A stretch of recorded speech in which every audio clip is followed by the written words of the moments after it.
আজ আমি তোমাদের সাথে শেয়ার করছি বেগুন দিয়ে পুঁটি মাছের এই রেসিপিটা। এটা যদি পাতে থাকে, সত্যি কথা বলতে আর কিছুর দরকার হয় না। তো চটপট রেসিপিটা দেখে নাও। তো প্রথমে আমি কড়াইতে সর্ষের তেল দিয়ে দিয়েছি। তেল গরম হয়ে গেলে আমি এর মধ্যে মাছগুলোকে দিয়ে ভালো করে ভেজে নেব। তোমরা কারা কারা পুঁটি মাছ খেতে ভালোবাসো আমাকে অবশ্যই কমেন্ট করে জানাবে।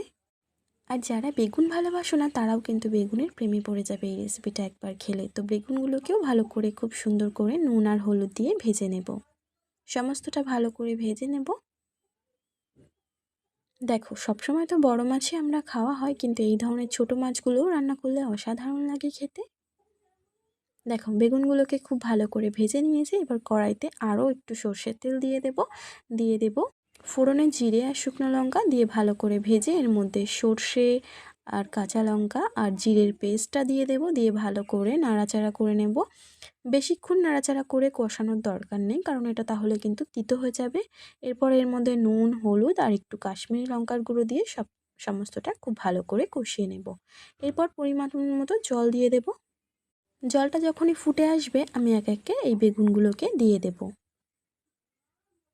ছোট মাছ কারা কারা পছন্দ করো অবশ্যই কমেন্ট করে জানিও। এরপর বেশ কিছুক্ষণ ঢাকা দিয়ে রেখে দেবো। এরপর ঢাকা সরিয়ে দেখো, ঝোলটা কিন্তু একদম ফুটে এসেছে।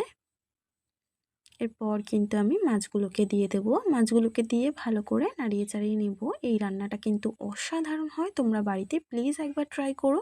এরপর কয়েকটা চেরা কাঁচা লঙ্কা দিয়ে কিন্তু আবার আমি বেশ খানিকক্ষণ ঢেকে রেখে দেবো।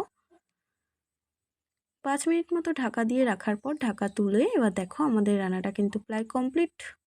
ওপর থেকে একটু ধনেপাতা ছড়িয়ে দিলেই কিন্তু এই সর্ষে বেগুন পুঁটি মাছের দারুণ একটি ঝোল তৈরি হয়ে যাবে খুব সহজে।